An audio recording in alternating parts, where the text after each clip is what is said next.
The rain had only just stopped when Olivia Morgan pulled her coat tighter around her shoulders and hurried across the parking lot of Seattle Children's Hospital.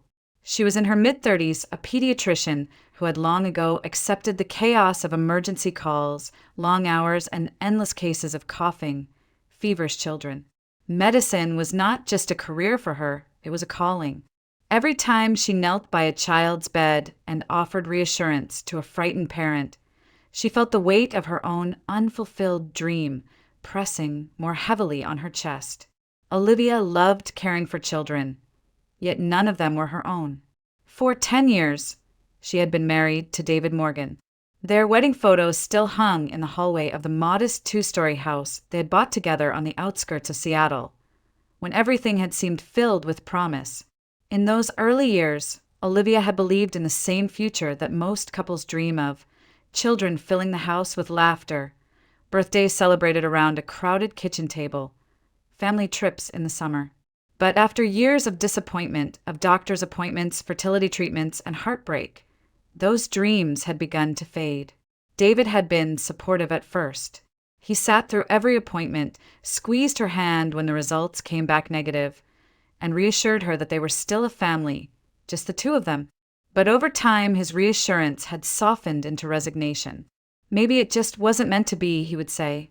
We've tried everything. If it happens, it happens. Olivia knew he had stopped hoping. For him, the absence of children was a misfortune, but not a tragedy. For her, it felt like an open wound that refused to heal. They had spoken more than once about adoption. Olivia had even picked up the paperwork, filing through the requirements that seemed endless. Background checks, financial statements, home studies, interviews. But somehow, they had never moved forward. There was always something in the way.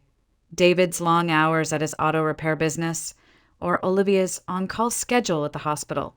Maybe later, David would shrug. We're still young. But as Olivia pushed past 35, later felt more and more like never. David had built a respectable business in auto repair, starting with nothing but a rented garage and his skill under the hood. Over the years, he had turned it into a small but successful company that contracted with dealerships across Washington. Olivia admired his drive, the way he could make connections with people, how customers trusted him. But the success came with a cost. He traveled often, sometimes for a week at a time, to handle contracts in other cities, to meet suppliers, or to settle problems with clients. It's just business, he always said, tossing his duffel bag into the trunk. At first, Olivia accepted it without question. She understood ambition, understood the sacrifices careers demanded. But as the years went on, the absences became harder to bear. Coming home to an empty house after 12-hour shifts at the hospital left her with a loneliness she struggled to ignore. She tried to fill the silence with books, with long walks through their neighborhood, with phone calls to her best friend. Yet none of it could replace what was missing. In the rare evenings when David was home, he was charming, attentive even. He would bring back gifts from his trips, a necklace from Portland, a set of handmade mugs from Spokane. He would kiss her on the forehead and tell her he missed her, and for a little while, she would almost believe that everything was fine. But the pattern repeated itself. He left again, and the house sank back into its silence. Olivia sometimes caught herself wondering if her longing for children had created the distance between them, if the pressure of failed treatments had driven them apart. She never accused him of anything. Why would she? David had always been good to her, patient, never cruel. And yet, something about his trips unsettled her. She dismissed the thought whenever it arose, telling herself she was being paranoid. He worked hard, after all. Someone had to keep the business alive. Her colleagues admired her dedication. Patients adored her. Parents trusted her. Yet when Olivia returned home at night, kicking off her shoes in the entryway, the quiet seemed to echo louder than the chatter of the hospital hallways. She sometimes imagined what it would be like to hear the footsteps of a child rushing toward her, to see drawings taped across the refrigerator door, to feel a small hand slip into hers. That yearning made her love her work all the more. She gave each young patient the kind of tenderness she hoped one day to give her own child. She crouched beside their beds, brushed hair from sweaty foreheads, and told stories to distract them from needles and tests. And when parents thanked her, sometimes with tears in their eyes, she smiled and swallowed the ache that rose in her throat. 10 years of marriage had taught Olivia patience, endurance, and the art of hiding her own sorrow behind a professional smile.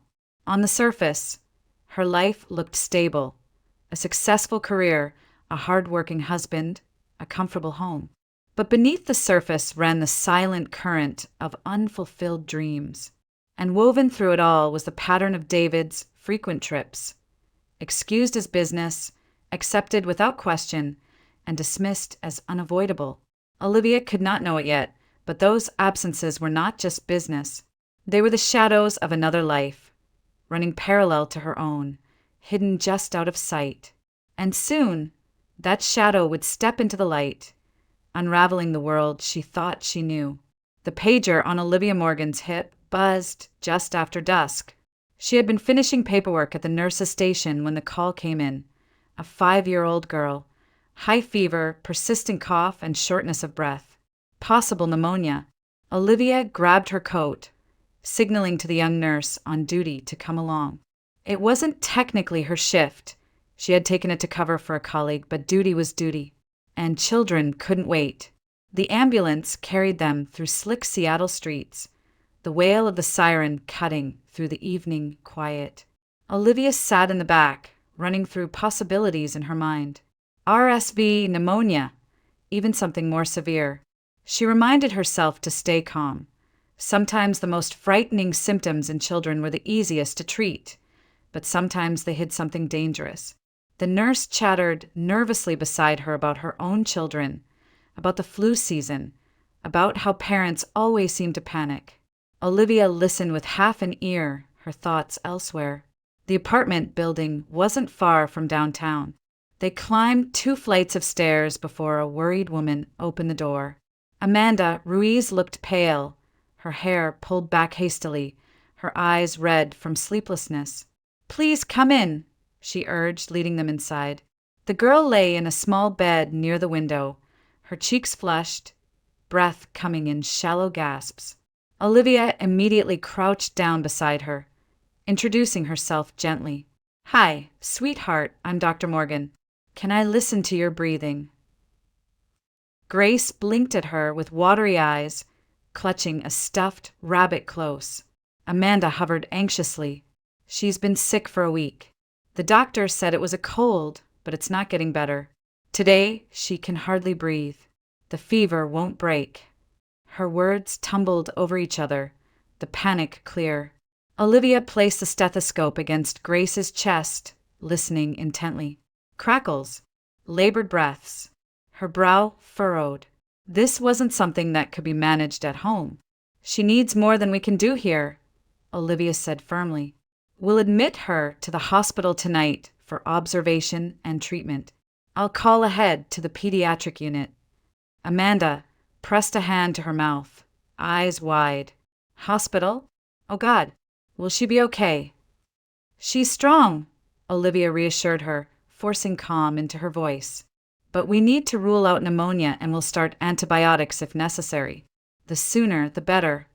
Amanda nodded shakily, then turned toward the kitchen. "David, can you bring Grace's medical file?" she called, voice trembling. Olivia straightened, glancing toward the doorway, expecting a stranger to emerge. Instead, the world seemed to tilt beneath her feet, because the man who walked into the room, medical papers in hand, his expression tightening the moment he saw her, was her husband. David Morgan froze mid-step. For one suspended second, neither of them breathed. His eyes widened, his jaw clenched, and then he forced a smile that didn't reach his eyes. Amanda looked between them, oblivious. "This is my husband, David," she said, relief in her tone, as if the presence of a second parent could somehow steady her. Olivia's chest constricted, her stethoscope suddenly heavy around her neck. The puzzle pieces fell into place with a sickening clarity. The unexplained business trips, the gifts, the absences. For years, she had wondered but never asked. And now, the answer stood before her, in the form of a man she thought she knew, and a family she had never imagined. Her throat burned. She wanted to scream, to demand answers, to collapse. But the child, gasping for air on the bed, anchored her. She forced her face into professional neutrality, nodding stiffly. "We'll need to transfer Grace immediately," she said, her voice clipped but steady. David handed over the folder without a word, his eyes pleading with hers, silently begging her not to expose him. Not here, not now. Olivia took it, her fingers brushing his for the briefest moment, and pulled back as if burned. She turned to Amanda, focusing on the young mother's panic instead of her own unraveling heart. "We'll arrange transport. You'll ride with her, and we'll meet the admitting team at the hospital. She'll be in good hands." Grace's small hand tugged at Olivia's sleeve. "Will Mommy come with me?" she whispered. "Of course," Olivia said softly, brushing the girl's damp hair from her forehead. "And your daddy, too." The words nearly choked her, but she forced them out because Grace needed reassurance, not the truth of betrayal. The arrangements were made quickly. Olivia spoke into the phone, giving details to the hospital, while Amanda hurried to pack a small bag. David stood off to the side, silent, his presence heavy in the room. When it was time to leave, Olivia avoided his eyes. She placed the chart back into Amanda's trembling hands and gave the final instructions to the nurse. "She'll be admitted tonight. They'll run tests, start treatment, and keep her comfortable." Amanda clutched her daughter's stuffed rabbit and nodded through tears. "Thank you.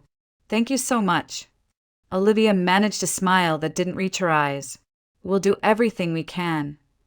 She stepped out into the hallway, the door closing behind her, and only then did the tears sting her vision.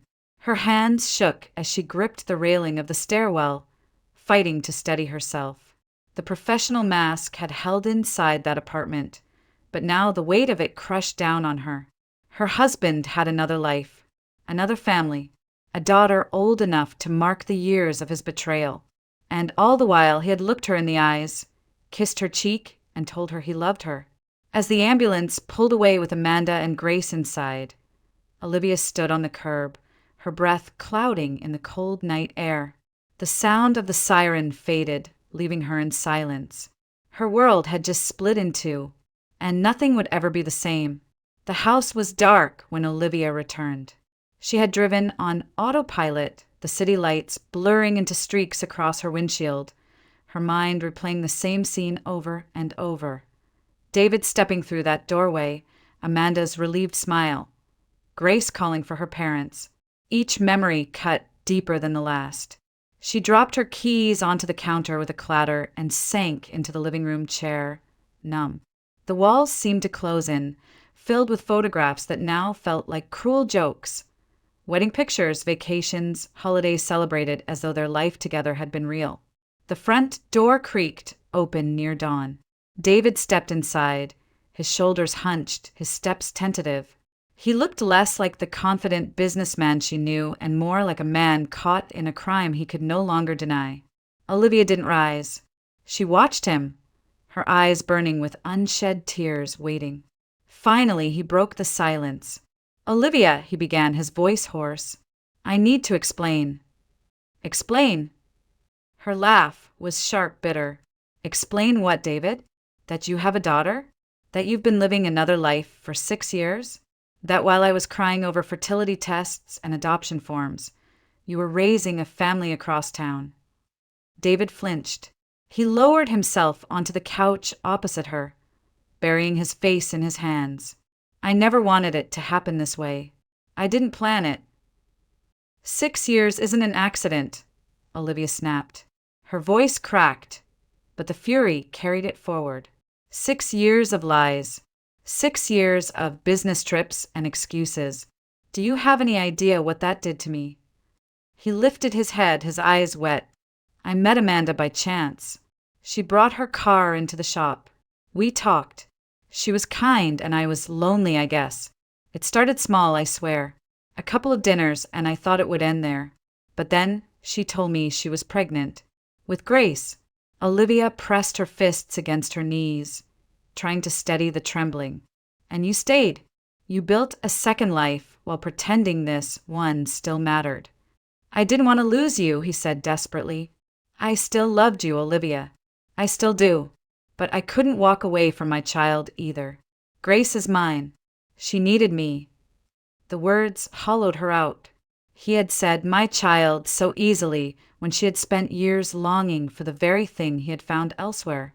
Her voice broke as she whispered, "And what about me? What about the nights I cried myself to sleep because I couldn't give you a family? What about the life we planned, the child we were supposed to raise together?" Tears blurred her vision, finally spilling over. She had held them back in Amanda's apartment, but now they came in a flood. Her body shook with sobs that seemed to tear from the depths of her chest. David reached toward her, but she recoiled as if his touch might burn. "Don't," she choked out. "Don't you dare touch me." He withdrew his hand slowly, guilt etched across his face. "I never wanted to hurt you. I thought I could keep both lives separate. I thought I could manage it, but I was wrong. I see that now." "You thought you could have two families," Olivia said, her voice cold despite the tears. "You thought you could lie to me, lie to her, and somehow keep us both in the dark. But you can't love two women and raise two families without destroying them both. You didn't just betray me, you made my whole life a lie." He bowed his head. "Amanda's pregnant again," he admitted quietly. 3 months along. The final blow landed like a stone to her chest. Another child, another tie binding him to the life he had chosen behind her back. For a moment, Olivia couldn't breathe. She stared at him, hardly recognizing the man she had once trusted with everything. "Get out," she whispered. David looked up, stricken. "Olivia, get out." Her voice rose, trembling with fury and despair. "Take your lies, your excuses, your second family, and get out of this house. I can't look at you. I can't breathe the same air as you." He hesitated, as if waiting for her to relent, but she didn't. She stood, her face streaked with tears, her body rigid with rage. 10 years, David. 10 years I believed in us, and all the while, you were living with someone else. You were a husband in name only. You were never really mine. For the first time in all their years together, he had no defense left. He rose slowly, walked to the bedroom, and began gathering his things in silence. Olivia stood rooted to the living room floor, listening to the sounds of drawers opening and closing, the rustle of clothes being stuffed into a bag. Each sound felt like a nail sealing the coffin of their marriage. When he returned to the doorway, duffel bag slung over his shoulder, his face was pale, his eyes haunted. "I'm sorry," he said, his voice barely audible. "I'll never stop being sorry." She didn't answer. She turned her face away as he left, the door clicking shut behind him. The silence that followed was deafening. Olivia sank to the floor, pressing her hands over her face, sobbing until her body ached. The betrayal was more than an affair. It was a second existence, a life built on the ruins of her own. And she had been blind to it all. In that moment, amidst the wreckage of trust and the ache of 10 wasted years, Olivia knew one thing with brutal clarity. Their marriage was over. The days that followed were a blur. David had packed his bags and left, the echo of the closing door still reverberating through the house long after he was gone. Olivia wandered through the empty rooms, each one heavy with memories, now poisoned by betrayal. The silence pressed in until she couldn't bear it anymore.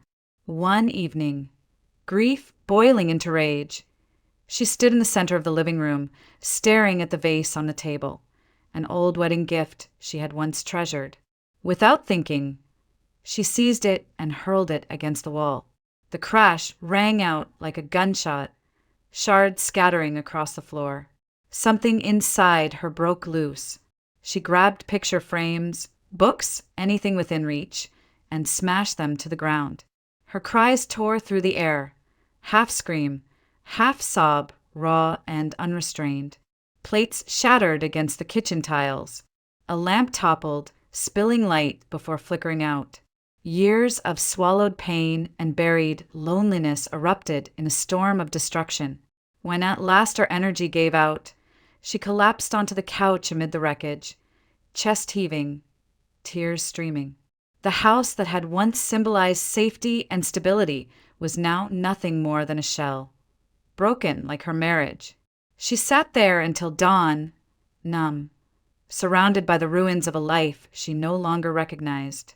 A week passed. Olivia returned to work at the hospital, moving through her shifts like an automaton, speaking softly to patients, writing notes, pretending her world hadn't fallen apart. When she came home, the house greeted her with silence and fragments of glass still lodged in the carpet. Then one evening, just as she was about to turn in for the night, the doorbell rang.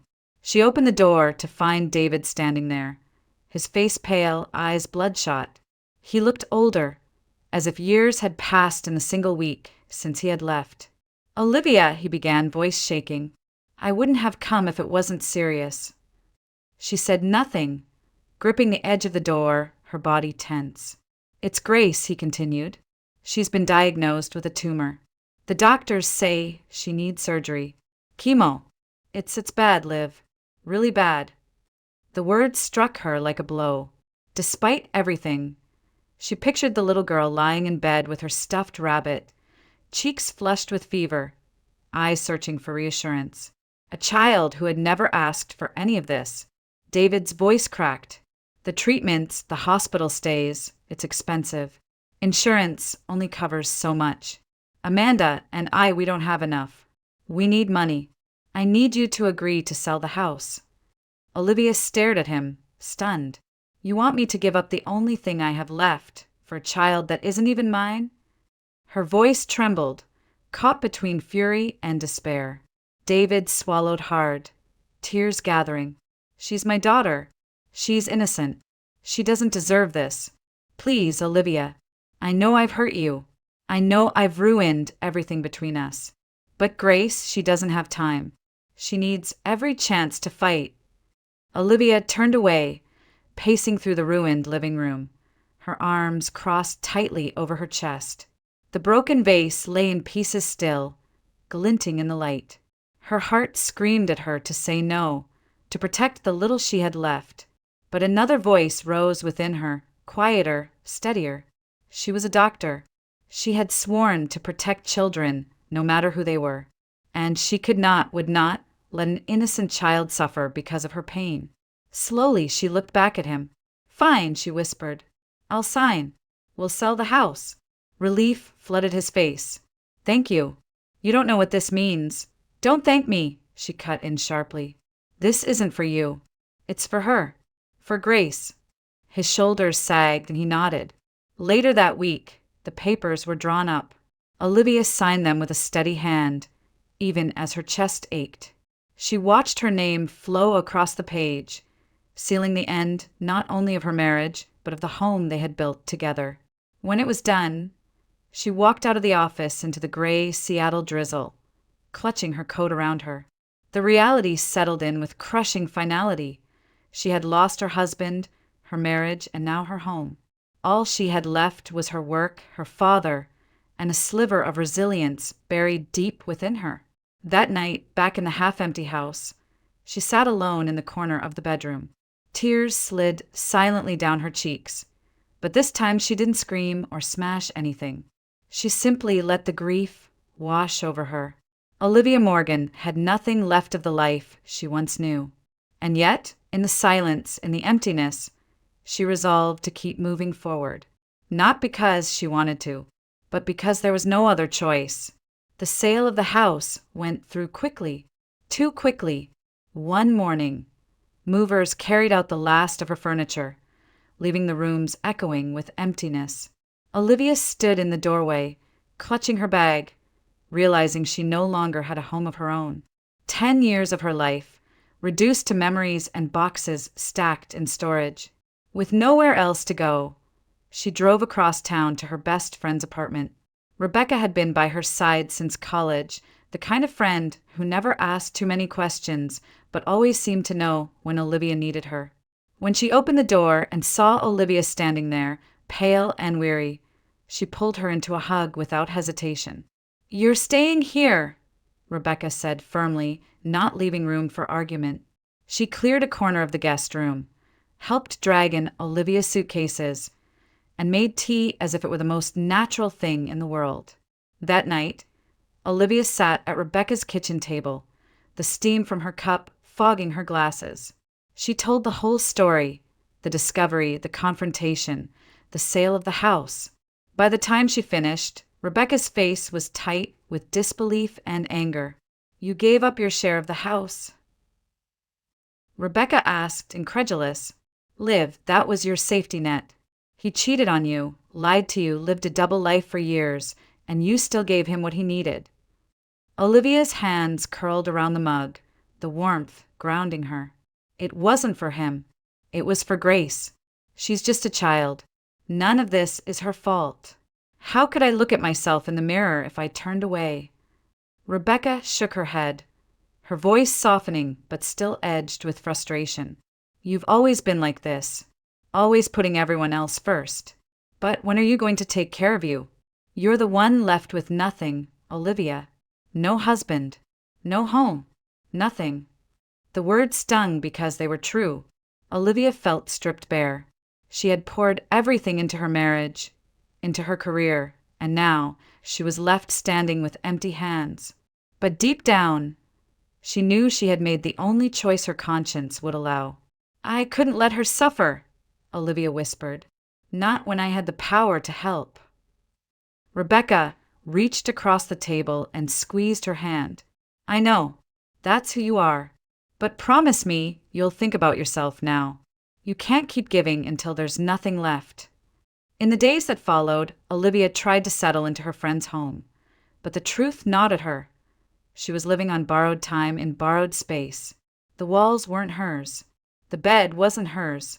Even the clothes she pulled from her suitcase felt like they belonged to someone else, a woman who had once believed in a happy marriage. Each morning, she put on her white coat and went to the hospital, going through the motions of being Dr. Morgan, the reliable pediatrician. She smiled for parents, soothed frightened children, and offered reassurance she didn't feel herself. When her shift ended, she drove back to Rebecca's apartment, where the silence of her borrowed room reminded her of how far she had fallen. One evening, after finishing another long shift, Olivia sat on the edge of the bed staring at the wall. The thought came unbidden, simple and clear.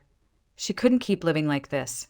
Something inside her needed space to heal, away from the constant reminders of what she had lost. Her mind drifted to Spokane, where her father, Charles Porter, lived in a small house on the edge of town. He had retired there years earlier, tending a modest garden, living quietly after her mother's passing. She remembered the peace of visiting him as a child, summers spent by the lake, winters warmed by the wood stove. For the first time in weeks, the memory brought her a flicker of calm. The next day, she walked into her supervisor's office. "I need time off," she said, her voice steady despite the turmoil inside. "A long leave. I can't keep going like this." Her supervisor studied her face, saw the exhaustion in her eyes, and nodded. "You've given this hospital everything, Olivia. Take the time you need. We'll manage." With the paperwork signed, the decision felt like a weight lifted. She called her father that evening, her voice breaking as she told him she was coming home for a while. Charles didn't ask questions, didn't press for details. He simply said, "Come, Liv. We'll figure it out together." Olivia hung up the phone, a quiet relief spreading through her chest. She still had nothing. No husband, no house, no certainty about the future. But she had a place to go, a father who would welcome her. And perhaps, in the quiet hills of Spokane, she could begin to find herself again. The train ride east felt like a passage into another life. As the skyline of Seattle faded, Olivia watched the world outside transform into rolling hills dusted with snow, forests of tall pines and fields lying silent beneath winter's weight. By the time she stepped off at Spokane, the air was sharper, colder, carrying the quiet stillness of a small town in December. Her father's old pickup waited at the station. Charles Porter climbed out, his face breaking into a smile the moment he saw her. Age had slowed his step. His hair had thinned and gone gray, but his embrace was as strong as ever. "Liv," he said warmly, holding her close. "You're home." The drive to his cabin wound through snow-covered back roads, the forest pressing close on either side. When they arrived, Olivia felt a tug of memory. The wooden house sat where it always had, a modest cabin with smoke curling from the chimney, icicles glittering from the eaves. The porch creaked beneath their boots as they stepped inside, greeted by the smell of pine logs burning in the stove. "Sit," Charles instructed, setting down her bags. "You look exhausted." Olivia sank into the armchair by the fire, her body sinking into the familiar comfort of the cabin. For the first time in months, maybe years, she felt safe. That evening, over stew and bread, she told him everything. The betrayal, the second family, the house she had sacrificed. Charles listened quietly, his weathered hands folded on the table, his gaze steady. When she finished, her voice cracking, he reached across and covered her hand with his. "You've carried too much," he said softly, "but you're stronger than you think. Just don't make the mistake of burying yourself in sorrow. You're still young, Olivia. Life isn't over." Tears welled in her eyes. "It feels like it is." He shook his head firmly. "No, you've been hurt, but that doesn't mean joy won't find you again. The world has a way of surprising us when we least expect it." His words lingered with her as the days passed. The cabin became her refuge. She rose each morning to the sound of crows calling from the trees, helped her father chop wood, shoveled snow from the path, and found a strange peace in the rhythm of small tasks. Her mind, so long consumed by loss, began to quiet in the stillness. One afternoon, wrapped in a wool coat and scarf, Olivia stepped outside to fetch firewood. The sun hung low, casting long shadows across the snow. As she struggled to lift a heavy log, a voice startled her from across the fence. "Careful there. Those things aren't light." She turned quickly. A man stood at the edge of the neighboring property, bundled in a dark coat, his breath misting in the cold. He had kind eyes, lined with the weight of years, and a face that carried both strength and sorrow. "I'm fine," Olivia replied, adjusting her grip. "Maybe," he said with a faint smile, "but even the strongest people deserve a hand sometimes." He stepped closer, offering to help. Charles appeared on the porch just then, calling out, "Michael, haven't seen you in weeks. Come say hello. This is my daughter, Olivia." Michael Porter crossed the yard, crunching through the snow. He extended a gloved hand. "Nice to meet you, Olivia. I've heard plenty about you from your father." She shook his hand, noting the warmth in his eyes. "All good things, I hope." "Of course," Charles chuckled. "Michael's been my neighbor for years. Good man."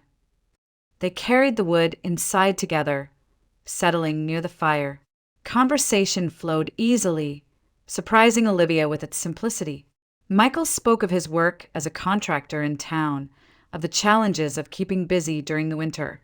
He mentioned his divorce quietly, in the tone of someone who had learned to live with the scar. Olivia, though hesitant at first, found herself sharing pieces of her own story, not the rawest parts, but enough for him to understand she too carried her own wounds. They didn't trade pity. Instead, there was a recognition, an unspoken understanding that life had taken from both of them. The room filled with the soft crackle of the fire, the rhythm of voices weaving through the quiet.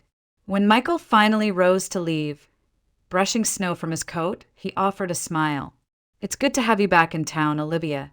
Sometimes new faces make the winter feel a little less long." After he left, Charles gave his daughter a knowing look. "Good man, that one. He's had his share of heartbreak, too." Olivia shook her head quickly. "Dad, I'm not. I know, he said gently. I'm not saying anything more. Just, it's nice to have company. That night, lying beneath the quilt in her old room, Olivia stared at the ceiling. She wasn't ready for anything new. Her heart was still raw, her wounds still bleeding. But for the first time in a long while, she had felt a spark of connection. Not romance, not yet, but understanding. And in that quiet understanding, there was comfort. The winter deepened outside, snow piling higher against the cabin walls. Inside, Olivia began to breathe again, her pain softening in the presence of her father's steady love and the unexpected kindness of a neighbor who understood loss as well as she did. Winter lingered in Spokane, but the days slowly grew brighter. Olivia found herself settling into a rhythm she hadn't known in years. Quiet mornings with her father, evenings spent reading by the fire, and walks along the snow-packed road where the trees bowed heavy with frost. Yet more and more often, her days included Michael Porter. It started simply. He stopped by to drop off firewood when Charles was out of breath. He brought over jars of preserves his mother had canned years ago, still stored in his basement. Olivia, in turn, brought him soup when he caught a cold, checked his blood pressure one afternoon when he seemed dizzy. Their lives brushed against each other in small, ordinary ways that gradually grew into something steadier. One afternoon, Michael offered to drive her into Spokane proper to look at apartments. "You can't stay with your dad forever," he said as they passed the frozen river glinting beneath the sun. "You need a place that's yours." She hesitated, fingers twisting in her lap. "It feels like I'll never belong anywhere again. That house in Seattle, it was supposed to be my home. Now it's gone." Michael glanced at her briefly before returning his eyes to the road. "Home isn't just walls. It's where you choose to build again. I know it doesn't feel that way right now, but you'll see." The apartment they found wasn't large, but it had a wide window overlooking a quiet street lined with birches.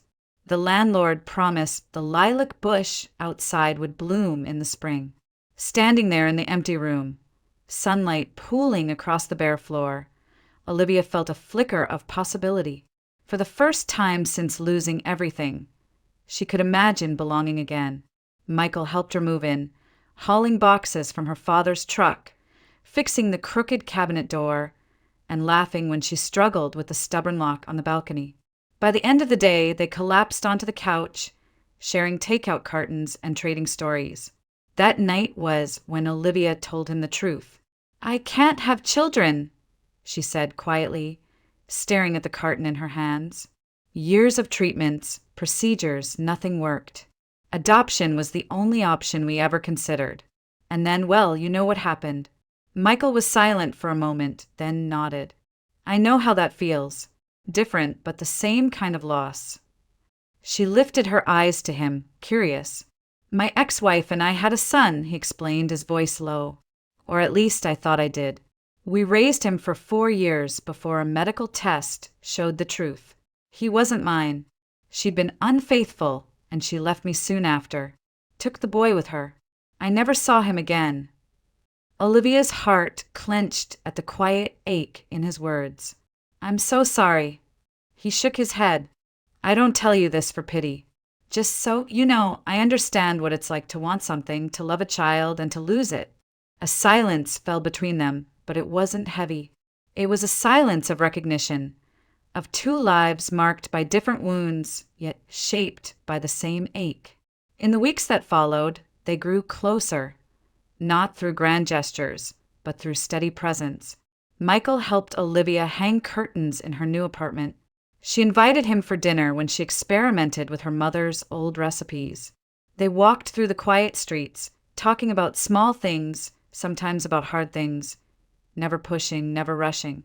The first hint of spring came with melting snow and birds returning to the trees.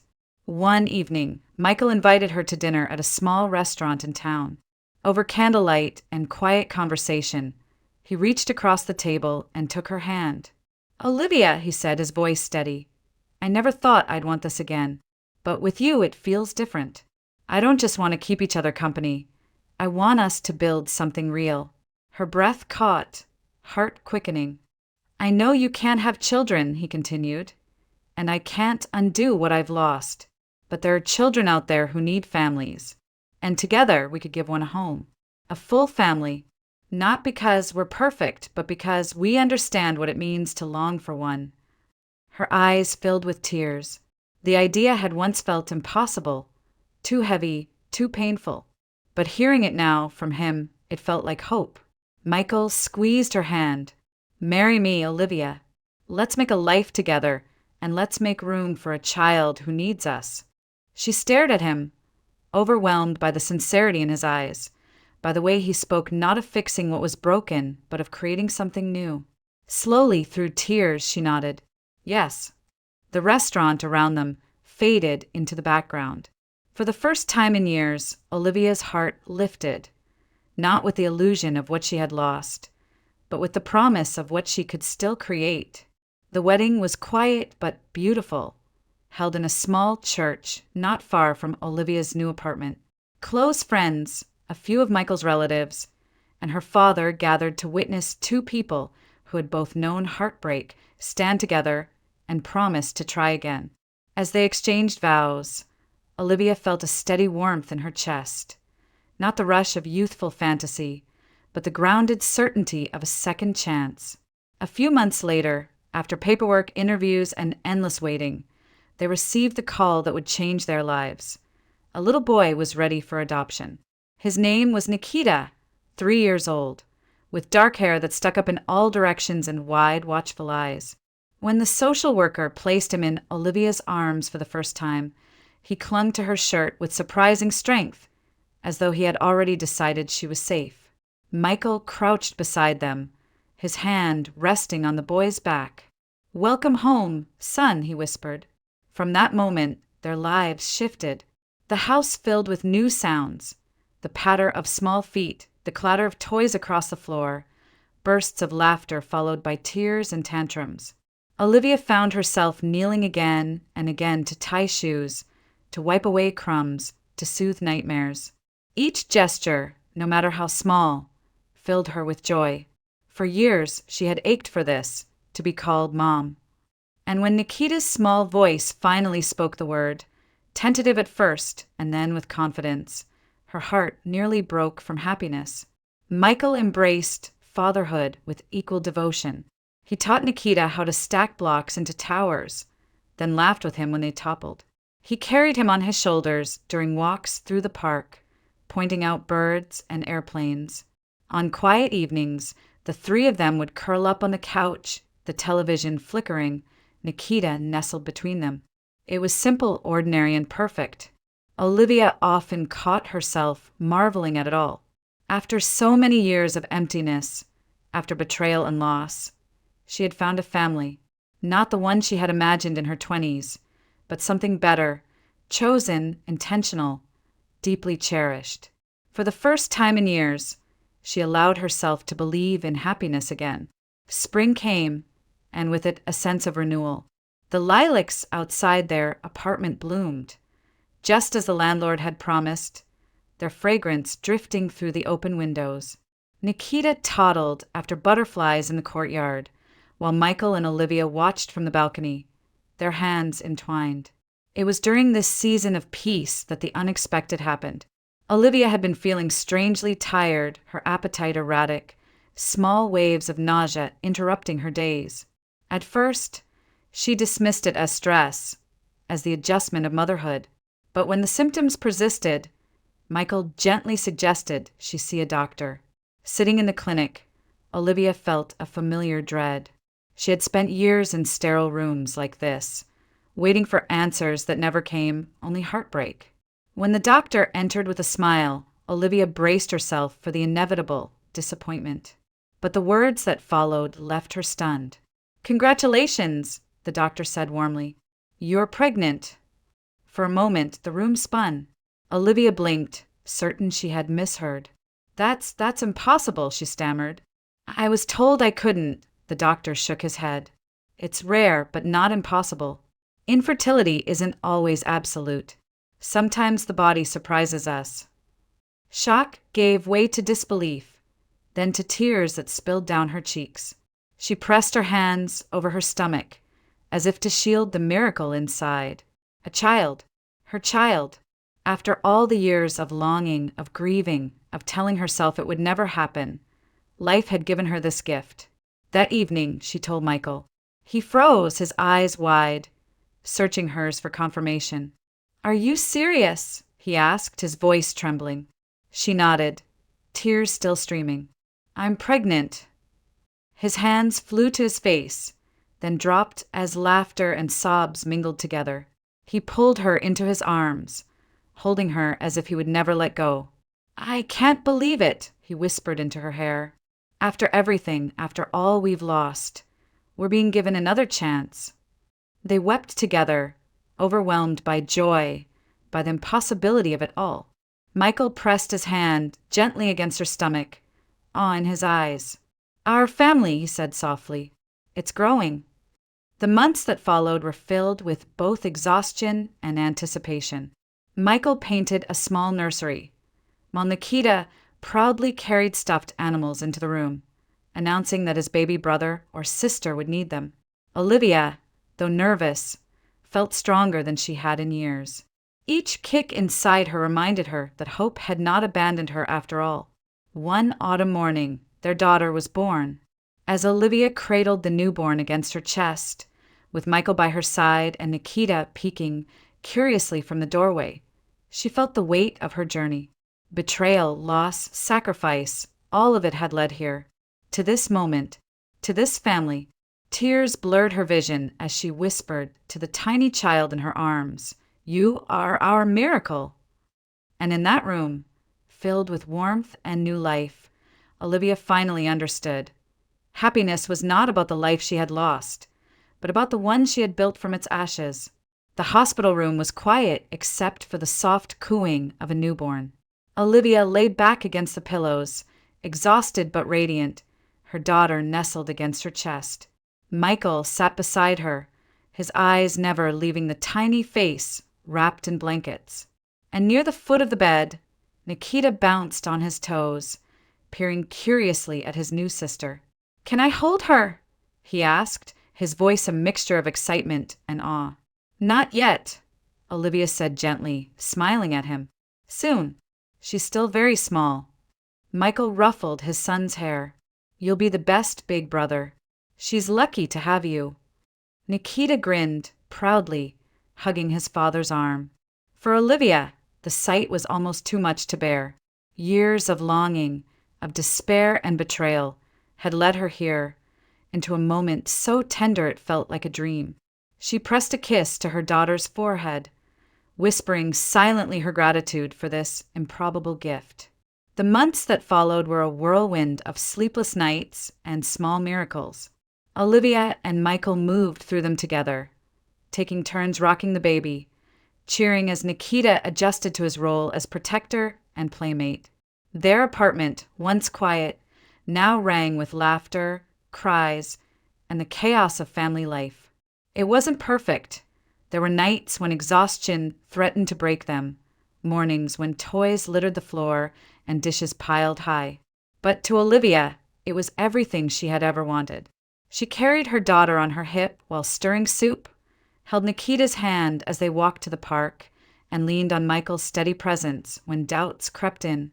Sometimes, in rare quiet moments, her thoughts drifted to David. He no longer haunted her with anger or longing. Instead, he lingered as a shadow of a past life, a chapter she had closed. One afternoon, while the children napped, she answered an unexpected call. David's voice came through the line, strained but civil. He updated her briefly. Grace was stable, responding well to treatment, in remission for the time being. Amanda had given birth to a healthy baby boy. Olivia listened, her heart steady. "I'm glad to hear that," she said simply. "Truly, I wish them well." There was an awkward pause, as though David expected more, accusations, bitterness, or even nostalgia. But Olivia offered none. She had no space left for resentment.